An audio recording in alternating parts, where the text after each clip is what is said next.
Today, Amelia Carr was given the death penalty for her role in a 2009 murder. I didn't know anything. I had never been back there. I knew nothing. Amelia's story matches Josh's almost exactly from start to finish up until the moment that Heather is killed. Josh Fulgham lured his ex, Heather Strong, to a storage trailer, tortured her, and killed her. Quite frankly, if you confess to a crime and you give details of that crime, what other defense do you have? Amelia Carr is behind bars now, and she'll die behind bars, just sentenced to death for kidnapping and murder. Background: the tragic case of Heather Strong's kidnapping and slaying in February 2009 in Marion County, Florida, sent shockwaves through the community and captivated the nation's attention. The circumstances surrounding Strong's demise, along with the subsequent legal proceedings, shed light on the complexities of human relationships and the consequences of jealousy and revenge. Heather Strong, born on March 23, 1982, was a young woman whose life was cut short at the age of 26. Her untimely demise stemmed from a tangled web of romantic entanglements and unresolved conflicts. Emilia Lily Carr, a rival for the affections of a man Strong had dated, emerged as a central figure in the case. Today, Amelia Carr was given the death penalty for her role in a 2009 murder. I didn't know anything. I had never been back there. I knew nothing. She was a single mother raising two kids. Always showed up for work. Amelia Carr is behind bars now, and she'll die behind bars, just sentenced to death for kidnapping and murder. Carr, born Emilia Yera on August 4, 1984, was the second of three sisters and had a reported IQ of 125, indicating above-average intelligence. The events leading up to Strong's slaying were marked by a series of tumultuous relationships and legal troubles involving Carr. She had been married twice before and had filed a restraining order against one of her ex-husbands for domestic violence. Additionally, Carr faced legal repercussions for her involvement in her ex-husband's grand theft of exotic birds, resulting in a 2-year probation sentence. Despite these challenges, Carr was a mother of 3 children, one of whom was fathered by her ex-boyfriend, Jamie Acombe. At the time of the slaying, Carr was 8 months pregnant with a child presumed to be fathered by Joshua Fulgham, with whom she was engaged. The dynamics of Carr's relationship with Fulgham, Strong, and their respective children added further complexity to the situation. Carr's engagement to Fulgham in November 2008 was short-lived, as Fulgham married Strong just 1 month later. However, Carr remained in contact with the couple and even babysat Strong's children, according to Carr's family. This ongoing connection between Carr and Fulgham, despite his marriage to Strong, hinted at underlying tensions and unresolved feelings. In January 2009, tensions escalated when Fulgham was arrested for threatening Strong with a shotgun. Although the charge was later dropped, investigators discovered that Carr had also threatened Strong with a knife to coerce her into withdrawing the complaint. This incident underscored the volatile nature of the relationships involved and hinted at the animosity simmering beneath the surface. As the legal battle over custody of Fulgham and Strong's children ensued, Carr and Fulgham reportedly rekindled their relationship, while Strong pursued a new romantic interest. The overlapping romantic entanglements and custody disputes created a volatile environment fraught with tension and resentment. The events leading up to Strong's kidnapping and slaying on February 15, 2009 unfolded against this backdrop of relational turmoil and unresolved conflicts. Carr, along with Fulgham, was implicated in the crime, which was characterized by its brutality and senselessness. Josh Fulgham lured his ex, Heather Strong, to a storage trailer, tortured her, and killed her. Amelia went there to get direction, to find out what was going on, and to make sure that Josh kept his mouth shut. That's what we were talking about, the baby, because I went to court today and they won't even release my kids to any of my family. She tells me, after all that, it's a mistake. She says she's innocent. The subsequent legal proceedings saw Carr and Fulgham facing charges of first-degree slaying and kidnapping. Despite Carr's protests of innocence and claims of coercion, she was ultimately found guilty of Strong slaying and sentenced to demise by lethal injection in February 2011. However, in May 2017, Carr's sentence was commuted to life without parole, marking a significant development in the case. Tragic slaying of Heather Strong.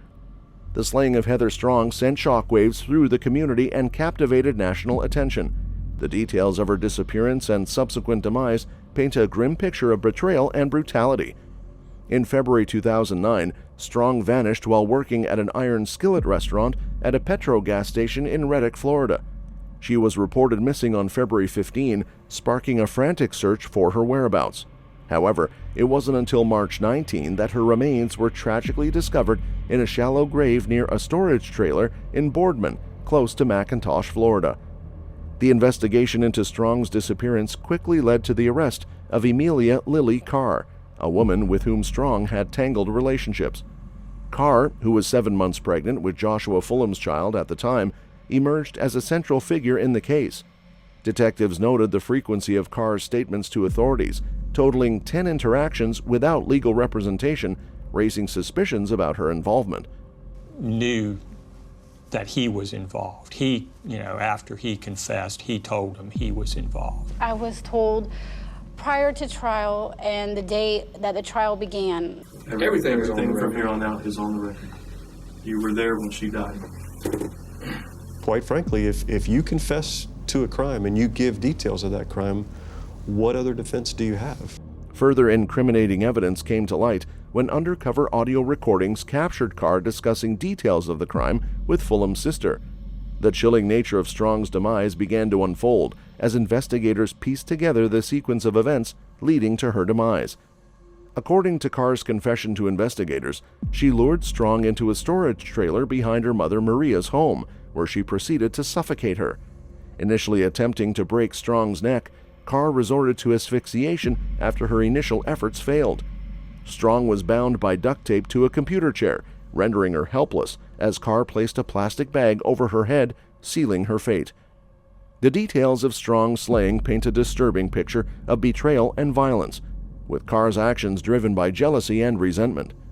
It is believed that Carr's animosity toward Strong, stemming from their romantic entanglements with Fulham, played a significant role in her decision to commit such a heinous act. The aftermath of Strong's slaying further compounded the tragedy, with her estranged husband, Joshua Fulham, also coming under suspicion. Fulham was arrested on suspicion of fraud for using Strong's credit cards after her disappearance, adding another layer of complexity to the case. Carr's confession to investigators, while providing crucial insight into the events leading up to Strong's demise, was marred by claims of coercion.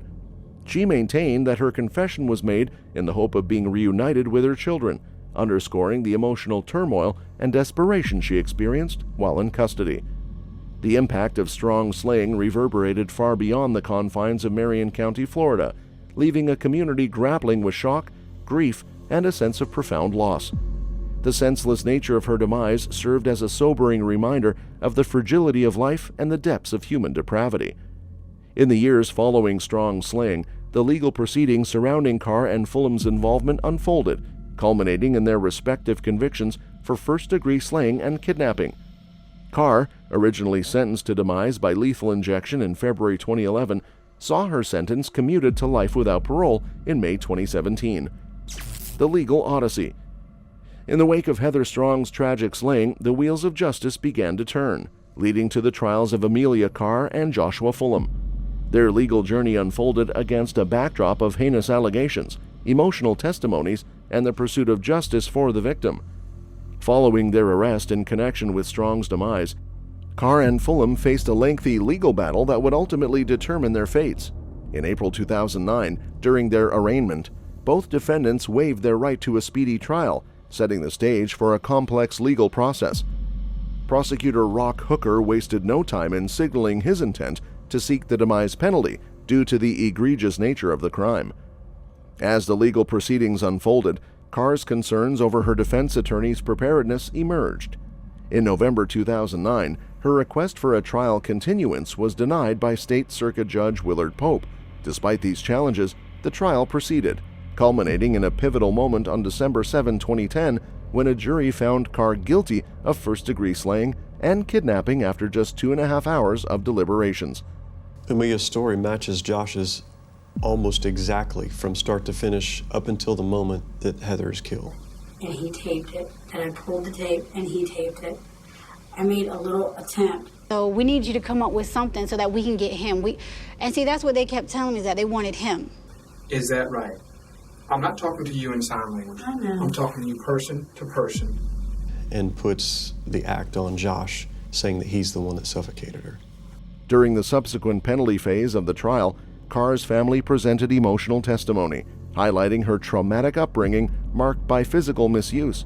However, the jury ultimately voted 7-5 in favor of imposing the demise penalty. On February 22, 2011, Carr was formally sentenced to demise by lethal injection, becoming one of the few women on demise row in Florida. In the aftermath of Carr's conviction, the spotlight turned to her co-defendant, Joshua Fulham, as he faced his own trial in April 2012. With Carr on demise row, Fulham's trial proceeded without her testimony. The prosecution outlined the chilling details of strong slaying, emphasizing jealousy and betrayal as motives. Despite Carr's demise sentence, Fulham's jury delivered a different verdict, voting 8-4 in favor of sentencing him to life in prison without the possibility of parole. The judge honored the jury's recommendation, marking the conclusion of Fulham's trial and the beginning of his life behind bars. Carr's incarceration on demise row at the Lowell Correctional Institution Annex marked a significant chapter in the legal saga. Alongside 4 other women, she awaited her fate, becoming the first woman in Marion County since Eileen Wuornos to receive a demise sentence. However, on May 19, 2017, Carr's sentence was commuted to life without parole, adding another layer of complexity to the case's legal legacy. The trials of Emilia Carr and Joshua Fulham underscored the intricate nature of the justice system, where evidence, testimonies, and legal arguments converge in pursuit of truth and accountability. While Carr faced the ultimate penalty for her role in strong slaying, Fulham received a different outcome, reflecting the complexities of individual culpability and judicial discretion. In the end, the legal saga surrounding Heather Strong's slaying left an indelible mark on all those involved, serving as a poignant reminder of the enduring quest for justice in the face of tragedy. That's all for this video, folks. See you next time.